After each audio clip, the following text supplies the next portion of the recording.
It's not like competition, cause there's only one of you and there's only one of I. Watch me shine. I come into the room like a diamond, but I can't take credit for it, cause I am the poem. But God. Welcome everyone to the Tahirah Taalib show. Today is a special topic. The topic today is Truth Be Told. And I have two special guests in the studio today. I have Taj Tarik Bey. He is a writer, an author, and a poet. He's the founder of the Moorish Round Table, and he's also a Grand Sheikh of the Moorish Divine and the National Movement of the World. And I also have Sabir Bey. As you all know, he's been on the show before, and Sabir Bey, he has his own radio show. He has his own television talk show also, and he brings the information to the people around law and civics and so on and so forth. So I'd like to do is welcome you all on to the show. Thank you. Glad to be here. Thank you again. Welcome back, Sabir. I'm just going to jump right into it. Before we get started, I just want to give an understanding of what is the Moorish Order Roundtable. What is that? Moorish Order Roundtable, I founded that officially in around 77 and officially established it in 82 for the purpose of disseminating information that was both controversial at the time and that many people would not touch on because of the delicate nature of it, being that much of it has to do with information that's generally held secret by many people who live off of our people, and that is on both sides, both Europeans and Asiatics. And who's considered to be Asiatics? That's the name that's anyone. There's two people on the planet: Occidentals and Asiatics, or Asiatics Orientals. That means original people, then hybrid people, which are Occidental or European. Everyone else is a blend of the two. It's very simple. Okay. And then the whole planet area was called Asia at one time. Okay. All right. And the whole planet was called Asia. And can you just give a brief, like, can you break that down? Like, what do you mean? All right, fundamental geography. The landmass was called Asia. Of course, it's separated. We got separated continents. Great earthquake about 70,000 years ago, which separated ancient Mexum, which you call Africa in modern times, and which you call also Tameri today, which they call Africa now, and then North, Central, and South America, which is ancient Mexum, ancient South, North, Central, and Southwest Africa, which is called now Al-Marak or Al-America today. Okay. Actually, the culture is on both sides. All right. Now, I know you mentioned, and I've also read in a book a woman by the name called Rebecca, and it talks about like Northwest Africa, meaning the North Americas is actually Northwest Africa. Yes. So where is that coming from? Because the average person's like, I thought Africa is over there, not here. That's called disassociation. After the Inquisition powers took place in North America, mainly the Spanish Inquisition and also the Pontifex of 1492 and Intercatera Divina 1493, and the dictums from the lords and the popes of Rome, whereas books of the ancient world were burnt on a massive scale so that they create the state of mind that our people are in right now, which is really a reproduction of the Dark Ages.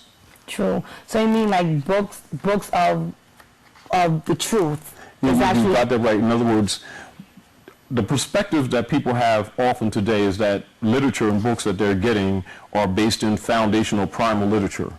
Some of the nuances, some of the information is, however, the real power of the history and law and biology and anthropology is preserved in rare book libraries that the masses are definitely not availed. Therefore, such persons that are availed these books are really what you call high-level professors, industrialists, and people in government, preserved in different orders that they maintain as secret, essentially different levels of masonry, which is really the history of the planet, history of true religion, the history of anthropology, sociology, the science that runs the planet, real true spirituality, truth of deity, from which the name deity comes from, and all the sciences that create the philosophies that they call for the masses religion, which the masses are really getting mind control in the name of religion. Of course, you can understand that's controversial. Right. And can I go along with like the books being burned? And yes. Okay. I mean, but the books, like Todd said, these books are rare, but they're there but we're not visiting these libraries, what we should be doing. We should be educating, our people to visit libraries.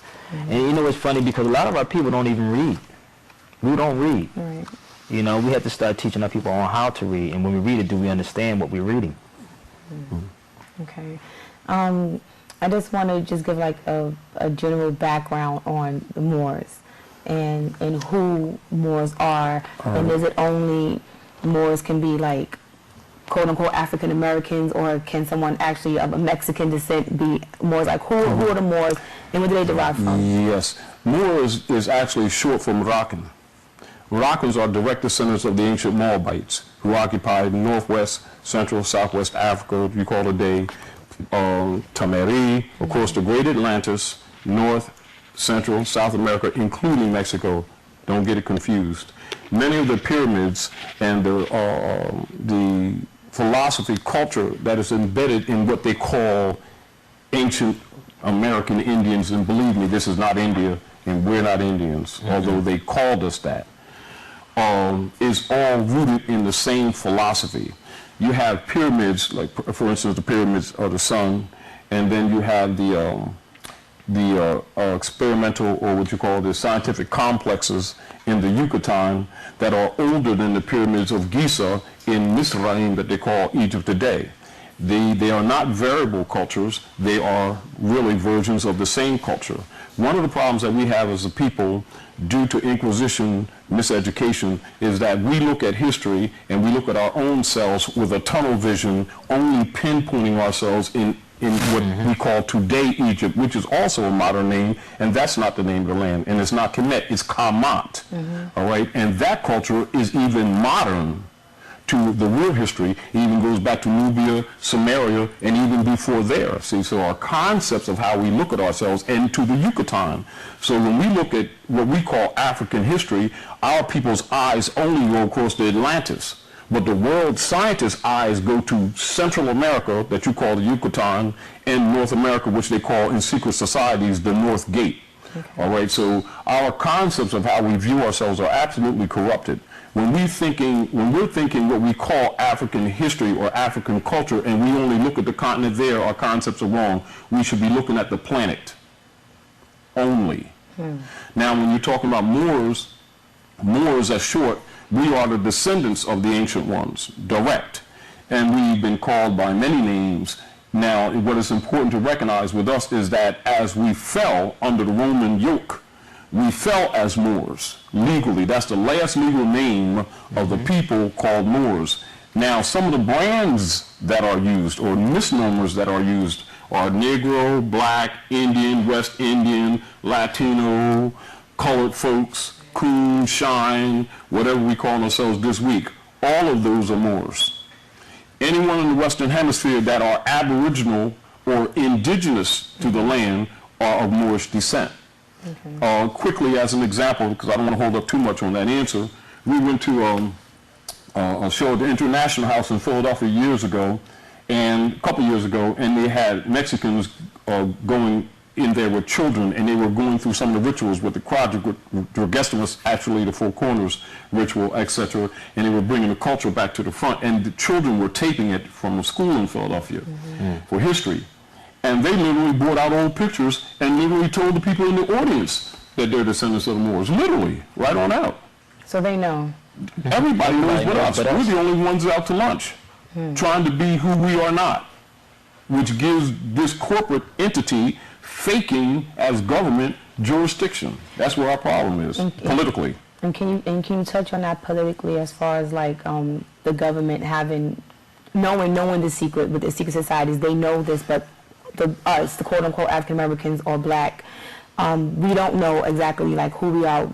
I wanted to touch on the classifications of status, because I know that we'll go into a little bit more.